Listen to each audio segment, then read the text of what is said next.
What up, though? Welcome to the TAGT Show. I'm your host, Mr. Slate, and I want to thank you for tuning in to a Fly City inspired podcast, WFLNT Radio, channel 810.5 on your FM dial, broadcasting throughout the universe. Hit your like button, subscribe, share.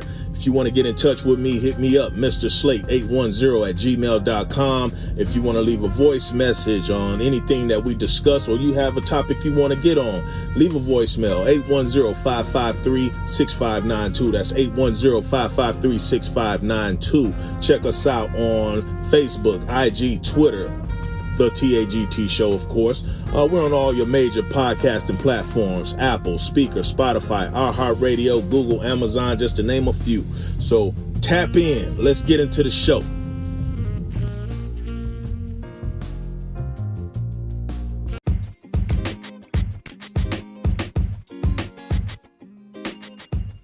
What up, though? It's your boy, Mr. Slate, checking in. I hope y'all doing all right today. Today is Saturday, June 12th. It's 9:25 Central Time. I'm here in Oklahoma on my way home for vacation, and I am ready to get to some crystal blue water and some white sand and just chill, man. Just relax for a second and then get back out here and get back to it. But yeah, man, this is episode 30. I have been running like a madman. Trying to come up with it, y'all. Those who can relate that the grind do not stop, I commend y'all. And to all others that think somebody just gonna come and knock on your door and give you something and hand you something and make your life easier, get your ass up. But yeah, this is episode 30. It's been crazy out here. It looks like I'm starting to see signs on establishments, which is more so truck stops, where they're saying if you have the shot, you don't have to wear a mask. But if you haven't had the shot, could you please wear your mask? Which is still confusing to me, because anybody could just say, yeah, I had my shot. Like, you can't just be like, hey, let me see the proof. You know what I mean? Like, you know how many people, you have to literally hire somebody to stand at the door and do that all day, which would probably turn a lot of your customers away. So I don't see them doing that. So yeah, man, it's been hot everywhere I've been. It's been at least 80 degrees. So summertime is upon us. If you guys are planning on traveling anywhere, book your stuff early, man, because it was hell trying to find a hotel. Airbnbs were just shot. It's just shot out. No Airbnbs, no rental cars. Everything is shot, man. So we was luckily we found a hotel, so we got the kids a room, got our room, and we have family members that's joining us. So everybody was able to book a room. But my suggestion, man, if you plan on doing any type of traveling this summer, to book now. You need to go ahead and look where you're going to stay at, and you need to book it now, because everything is booked up. It's the pandemic, man. As people are getting out now and they are going nuts. Everything is sold out. Everything is booked up. Restaurants, everything. So, but we're gonna make it do what it do. We're gonna go to the beach and we're gonna enjoy ourselves, and we're gonna have a good time, man. We're gonna have a good time.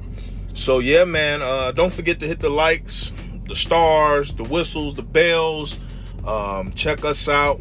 Always the email, mrslate810@gmail.com. Check us out on Facebook, The TAGT Show. Instagram and Twitter, Apple. We're on all your major podcasting platforms, as you heard in the introduction of the show. But yeah, man, I'm trying with this new studio that I'm using. I haven't quite figured out how to get my stuff back on YouTube, so I am working on that. But you can always go to the main platform, which is the Facebook, The TAGT Show, or check us out on Anchor, or Spotify as the main places. If in fact I do play music, because I realized when I play music, it's only exclusive to Spotify. So if you don't have Spotify, unfortunately, you will only hear a snippet of the show, but I'm not going to play music on every episode. But when I do, I will definitely let you know. So that's up to you if you want to subscribe. If you already have it, that's a good deal. So, man, let's get into it. Let's see what's going on out here in the world. I will be doing some interviews, including people. I know I've been saying that for a while, but I found a way to do it, and we are going to make that happen. The next show will have somebody on deck, and who knows what the topic may be. Who knows? So stay tuned. I thank y'all for tuning in. So let's look at it, man. Nationwide news first and foremost, as we always do. Looks like a fourth stimulus check could be on the horizon. So let's look and see. This is coming from 62 CBS Detroit News. Who was this? It was posted June 11th at 12:47 p.m. I don't see a name of the person that posted this article. So whoever you are, I apologize. I don't see your name, so therefore I can't give you a shout out. So let's check it out. Stimulus checks have helped Americans survive the last 15 months or so. While the economic recovery continues, many people aren't necessarily seeing that improvement in their own lives. Unemployment is still well above pre-pandemic levels, and millions of jobs have not returned. Can Americans count on a fourth stimulus check for some support? That question remains unanswered. I don't think that the stimulus checks, I mean, it helped, especially if, you don't have any other alternative. You don't have any income coming in. So I can't necessarily say it didn't help. It didn't hold no significant value. I mean, it's extra money. Every little bit counts. So, I mean, it's a whole lot better than receiving $200 or $300. You get $1,400. That goes a long way if you use it right. We all know that some people, hey man, they go out and bought the Jordans and the Gucci bags and the Fendi belts and everything. We already know. But definitely you want to hold on to what you can hold on to, because things is getting crazier and crazier and crazier. As far as like the jobs, I'm seeing a lot of jobs hiring. So that's a surprise to me that it's still unemployment rate pre-pandemic levels. You know what I mean? Like I see it everywhere I go. I see hiring. All these warehouses that I go to deliver, they're hiring. All of these truck stops are hiring. These restaurants are hiring. So I'm seeing a lot of hiring signs. So that's a little surprising to me. Very surprising to me that they would even say that, but we're gonna roll with it. You know what I mean? So the third round of relief payments started almost 3 months ago, courtesy of the American Rescue Plan, ARP. Since then, approximately 169 million people have received up to $1,400 each, totaling $395 billion of the $422 billion allotted. That includes a 2.3 million checks, 2.3 million checks and plus up payments that went out this week. The ARP checks follow closely behind the 600 payments from January, which came 9 months after $1,200 payments from the pandemic's earlier days. Each of the relief payments was an attempt to cushion people from COVID-19 economic impact and prop up the economy in the process. They seem to have worked, leading some to question if another stimulus check is necessary. So they're thinking about it. So keep your eyes open. I will post that link inside of the TAGT Show on Facebook, so you can take a look at that and read through that and see what's going on with that. You never know. You might look in the mail or might look at your account one day and booyah, you know, you got a little extra change to play with. But like I said, you want to use that. You want to be smart with that, man. You don't want to just take that and go to the club and ball out on something crazy, man. Because I'm telling you, if stuff hits the fan, y'all, and you don't have nothing, you know what I mean? You don't have nothing at all. It's going to be real bad for you, man. It's going to be real bad for you. You know what I mean? That's why I tell people, get to know your neighbors and get with your neighbors and try to come up with some type of plan to protect, especially if you're in a cul-de-sac. That's great. You know what I mean? Because if you're in a cul-de-sac, get with your neighbors and say, hey, if it goes down, this is what we're going to do. This is how we're going to handle things. And this is, you know, you want to protect your neighborhood. You want to protect your homes. You want to protect what you got, and you want to stick together. You know what I mean? You don't want to just get in your house and just stick to yourself, man. You got to band up with people, man, and form an alliance, because the more people in that alliance, you have more options. You have more options. So I would definitely suggest that for myself as well. I just moved into the neighborhood. I know my neighbors pretty well, but I don't know them well enough to bring that discussion up to them as of yet, but I definitely need to, and you do too. So something weird is going on in space. I read this article and it kind of made me think. It threw me off a little bit. So let's check it out. This is Live Science. There's an article from Live Science that was posted, and it's pretty much discussing about something weird going on in space. This is by Adam Mann. This was posted about 20 hours ago. A giant arc stretching 3.3 billion light years across the cosmos that shouldn't even exist. So somebody's looking up there, and if you don't know what an arc is like an electric, you know, I can't explain it. It's like electricity. It looks like electricity. And that's in space, spanning 3.3 billion light years across the cosmos. Now, if that ain't weird, that's some weird stuff. So let's read into the article. Let me see what he's talking about. A newly discovered crescent of galaxies spanning 3.3 billion light years is among the largest known structures in the universe and challenges some of the astronomers' most basic assumptions about the cosmos. The epic arrangement called the giant arc consists of galaxies. Galaxies, galactic clusters, and lots of gas and dust. It is located 9.2 billion light years away and stretches across roughly a 15th of the whole observable universe. Its discovery was a doctoral. I'm sorry, I just lost my frame of thought here because I totally started thinking about something else, and I shouldn't do that. I apologize. All right, its discovery was a doctoral candidate in cosmology at the Alexa Lopez. Alicia, I don't know how you say it. Alicia Alexa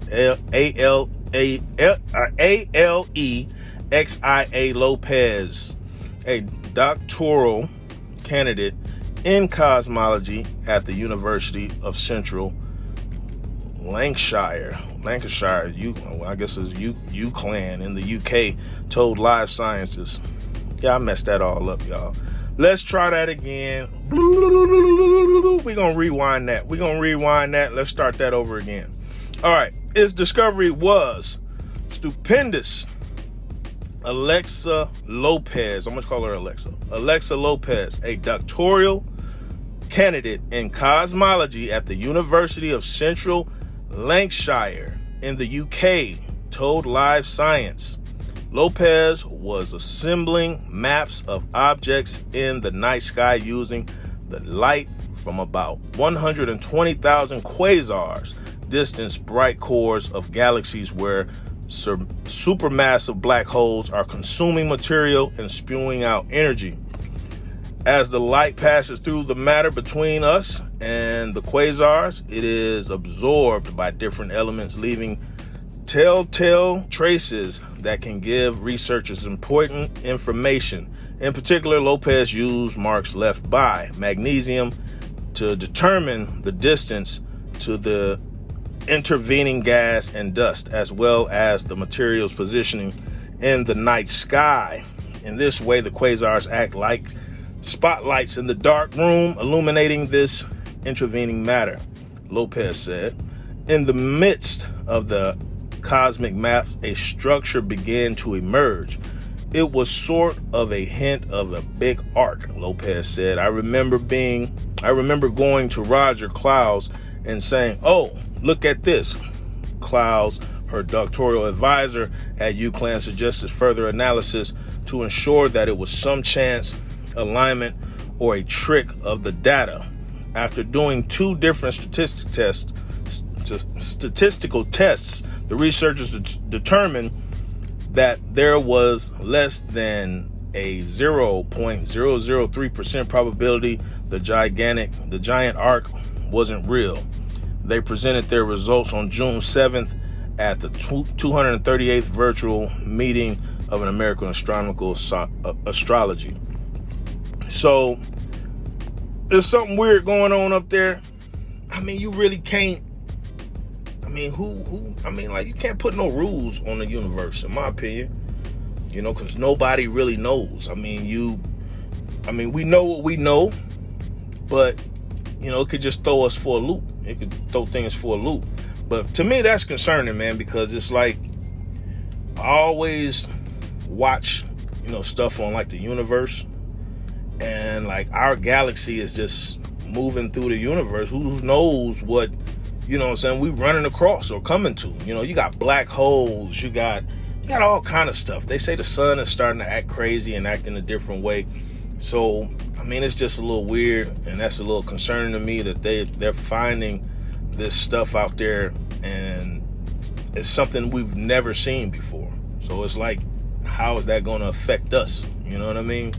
So, yeah, I apologize. I just totally got sidetracked. I just thought of something that I have to do before I go to sleep. So I apologize for that. It threw me totally off. But we're back on track, man. Let's go ahead to the next. That really threw me off. So in my neck of the woods where I'm at in Gwinnett County, Georgia, it looked like somebody did a cyber attack on the medical center in Gwinnett County, Georgia. So there's been a lot of cyber attacks. Like, this stuff is getting out of hand. I don't know if they're going to try to blame this on Russia or not. But let's check it out. This is from Jim Massara, posted June 11th, 2021 at 4:04 p.m. That was yesterday. Gwinnett County Medical Center cyber attacks leads to federal charges. Phone and printer services was disrupted by a 2018 cyber attack against Gwinnett Medical Center, according to the U.S. Justice Department. Gwinnett County, Georgia, a Marietta man has been indicted in connection with a 2018 cyber attack on Gwinnett County Medical Center that disrupted phones and printers and exposed information from digitizing services. So this dude, they've been looking for this cat since 2018. Why would you do that to a hospital, though? Now you just must not have nothing else to do. Like a hospital? That's crazy. So his name is Vikas Singla, 45 years old. And then you're 45 years old. Come on, man. Let's get it together, man. He was charged with 17 counts of international damage to a protected computer and 1 count of obtaining information from a protected computer. He was indicted Tuesday by a federal grand jury, according to a news release from the U.S. Department of Justice. Singala, the chief operating officer of Metro Atlanta Network Security Company that served the healthcare industry, is alleged to have conducted the cyber attack in part for financial gain, according to the court documents cited by the Justice Department. The company that employed Segala was not identified in the news release, which was emailed to Patch on Friday. So, yeah. Oh, yeah, this is from patch.com, too. This is where this article comes from. So he tried to do it for financial gain.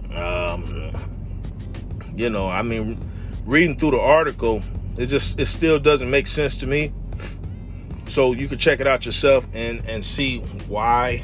I don't know, maybe y'all can decipher how in the hell he figured he was gonna get some money out of hacking into a hospital's database, unless it says nothing about him trying to take, electronic funds and transfer it somewhere or something like that. I mean, he used to work, for a company, I guess, that was contracted in them. So that was just dumb. I mean, you 45 years old, man. What else? I mean, seriously, man, like, come on. And then the fact that you know how to do that, you can come up with a hustle and make some money.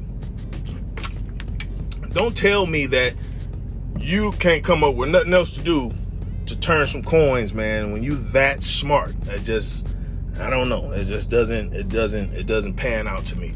So what we're gonna do, we're gonna take a little quick break, and I'm gonna be right back with y'all, man, because I gotta get my mind back on track. I got about 10 minutes left with y'all, and I want to make this right. We're gonna get into some Flint news, and I'll be right back with y'all. Peace.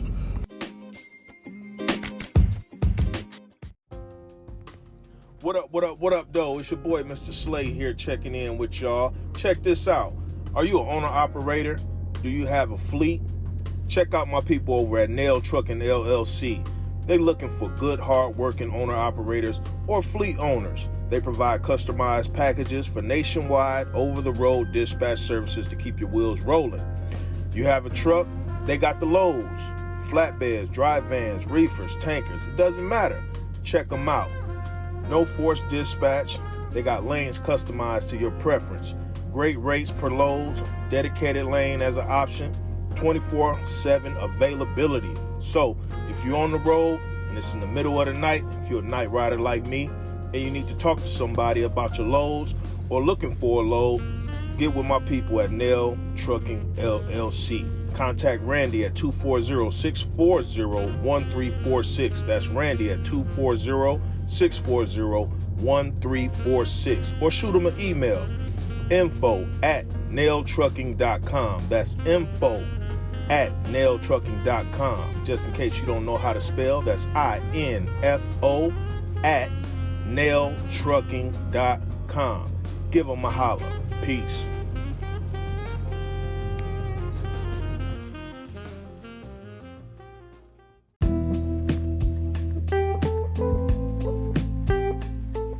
Get up off your feet. Get up off your feet. Yes, indeed. I'm back. I had to take a little break there, y'all. You know what I mean? Get myself back in order and get that little business out the way. So I did take care of my business. So we are back. Thank you for tuning in for WFLNT Radio Channel 810.5 on your FM dial throughout the universe, baby. So let's get back into the news, because I got like 10 minutes left with y'all. You know I don't like to keep y'all for too long. Let's get into some Flint news, man, and let's see what's going on. So, it's looking like possible layoffs for city government workers in Flint, man. This coming from MLive. This was June 11th, posted June 11th, 2021. So Flint notifies workers of possible layoffs. City government shut down due to budget stalemate. Man, they constantly got something going on, man. That's why, I mean, I think that whole system needs to be revamped. It needs to be totally revamped.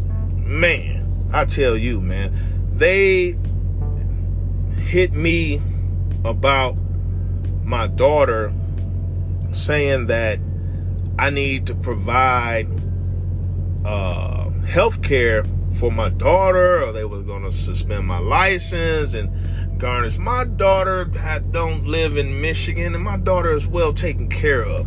I called the folks. They were arguing with me back and forth, telling me that, I need to do this and I need to do that. And I'm like, yo, man, y'all need to update y'all systems, man. My daughter is no way, shape, or form affiliated.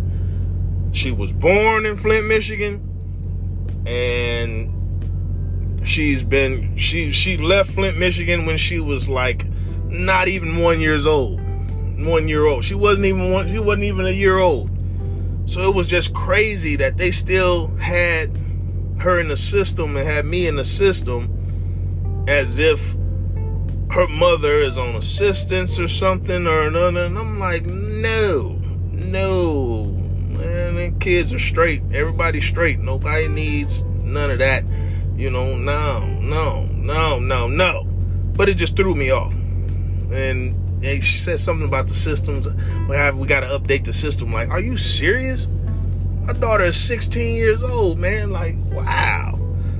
But this is about Ron Fonger of Flint, Michigan. City employees have been told they could be laid off because of deadlock over the city's budget and the potential for a local government shutdown. Flint's current budget expires on June 30th, and the city council has yet to adopt a spending plan for the fiscal year that begins July 1st, despite a city charter requirement for it to do so no later than the first Monday in June. On Monday, June 7th, the council voted 4-4 on the $71 million budget proposed by Mayor Sheldon Neely, with one amendment to the city's master fee schedule. So somebody's not on their job. Somebody's dragging their feet. Somebody is messing around. So y'all behind. You got to step it up. Come on, government folk. These are the people that we have to deal with in office, man. So us as a community, as a whole, we really need to start looking at who we're voting for and putting in these positions, because these people, they say they care and they sell you this dream, and when they get into this position, when they get into their respective positions, they don't do what's required of them. They don't handle business, man. They don't handle business. You're talking about a whole city structure here, and they just dragging their feet. So now you're talking about putting people out of jobs, laying them off. Then these people, it's already bad enough that they're dealing with, we're dealing with the water, we're dealing with the pandemic. It's just like, wow, man, come on. Cut some slack, man. Somebody need to get in there and just like they said, drain the swamp. Need to drain the swamp, man, because this is ridiculous, man. So 2 days later, members failed to find the 6 votes required to reconsider the measure. Quote, "This unprecedented failure to pass a budget is putting hundreds of Flint employees' livelihoods in jeopardy." No shit. End quote. Neely said in a statement issued by the city Friday, June 11th. Quote, "Our team, their families, and our community deserves better than an ongoing petty politics and continuous dysfunction that is being portrayed by some city council members. Members of the council who have voted against adoption of the budget have blamed the mayor for failing to provide them with information and for not sending them a resolution accepting the first $47 million in COVID-19 relief funds from the federal government, although the budget doesn't include any of those funds, which arrived several weeks ago. Council members have prepared more than a dozen amendments to the proposed budget, including some that call for the use of some of those relief funds. Y'all got to get it together. They got to get it together, man. They got to get it together. Definitely get in touch with your councilmen. Get in touch, with all those folks down there, whoever you got to get in touch with, the mayor, all of them down there, man. And because they definitely can't do a shutdown right now. That's just not good. Obviously it says it. They got the $47 million in COVID release fund. So, they got to find some way to make that work. You can't just be laying people off because y'all can't come to an agreement on something. That never made sense to me. So there was a triple shooting, of course. I try to find some good news, I swear, but it's hard, y'all. It is definitely hard. It's definitely hard, but I try to find some good news. I know there's a lot of good going on around there as well, but all this stuff is in the spotlight, and I will definitely try my damnedest to try and find some good news in my city, man. But it's like, man, when you run across these stories, it's just crazy. So this is coming from ABC 12. This was updated June 10th at 12:04 p.m. Central Standard Time. Authorities identify man and woman killed after triple shooting in Flint, Michigan. All right, man. Let's see. We'll see. Flint, Michigan, WJRT. Police identified the man and woman shot and killed at a residence in Flint early Sunday. Investigators say 28-year-old Jarrell Stewart was pronounced dead at the scene of a shooting in the 900 block of East York Avenue near Industrial Avenue around 3 a.m. while 32-year-old Samantha Stewart was rushed to a hospital where she later passed away. A 28-year-old man who also was shot at the residence was listed in critical condition. Jarrell and Samantha Stewart were leaving a block party in separate vehicles when the shooting took place, according to Crime Stoppers of Flint and Genesee County. Investigators have not said what led up to the shooting on Sunday, and no arrests were announced. Anyone with information about the shooting, you gotta call them Crime Stopper people, man. You know what I'm saying? I don't like to get all up into that, you know what I'm saying? But it's sad that, as always, man, somebody, you know what I'm saying, lose their life, and, you know, they're two good-looking young kids, man. You know what I mean? Like, that's just messed up, man. You know what I mean? You don't know what goes on behind the scene, but when somebody lose their life, that's just ridiculous, man. It's just ridiculous. It's not called for. You know what I mean? I'm all about, man, hey, man, settle your difference, mano a mano, man. But, you know what I mean? Hand to hand. You know, you ain't got to shoot everything, man. You're taking somebody's life. And 9 times out of 10, whoever did it, and I guarantee you it was over some bullshit. It was just senseless. Just senseless, man. Stop being a coward. Approach and have a conversation with the other person, man. Talk to them. If they ain't trying to talk, you know what I mean, or you feel disrespected, or, you know what I'm saying, shoot the fair one, man. You know what I'm saying? You get your ass whooped, man. Dust yourself off, man, and take that L, man, and go on about your business, man. And if you win, you win. And, you know what I mean? But you just to kill somebody over something, you know what I mean? If it's not that serious, man. It's not that serious. We gotta cut that out, y'all. We gotta cut it out. So they got a Flint Safe Neighborhood initiative going on for situations like this, because people are getting tired, man. People getting tired of you can't have a simple block party without somebody coming through shooting it up, you know, because you may have beef with one person out of 20 people, and you just mess it up for everybody. So this is from MLive. This was posted June 10th as well, 7:34 p.m. Flint Safe Neighborhoods Initiative launches with door-to-door efforts to solve weekend double homicide. Flint, Michigan State Police, the Flint Police Department, Crime Stoppers in Flint, Genesee County, and community partners and volunteers went door-to-door in Flint Thursday in a united effort to find information about a double homicide over the weekend. The new Flint Safe Neighborhood Initiative launched Thursday, June 10th, with a canvassing effort to find information on Sunday, June 6th, killing 28-year-old Jarrell Stewart and 33-year-old Samantha Stewart, who were cousins. Damn. A third person, a 28-year-old woman, was also critically injured in the shooting incident that took place as the trio left the block party around 3 a.m. Sunday on the 900 block of East York Avenue near Industrial. So they're going door to door, trying to find out information on this.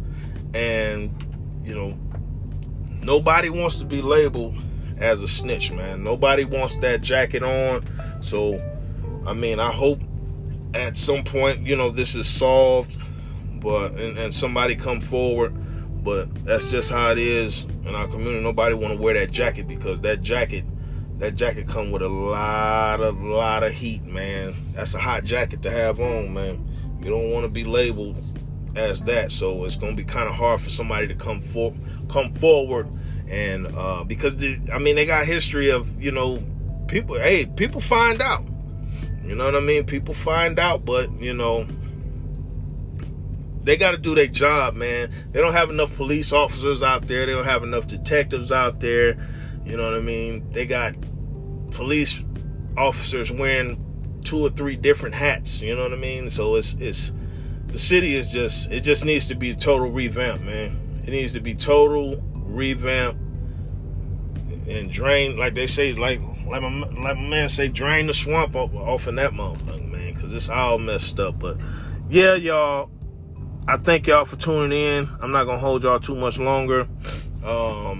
Definitely check us out on Facebook. I'll put all the links up and everything. But keep tuning in to WFLNT Radio Channel 810.5. I'm your host, Mr. Slate, and I'm out of here.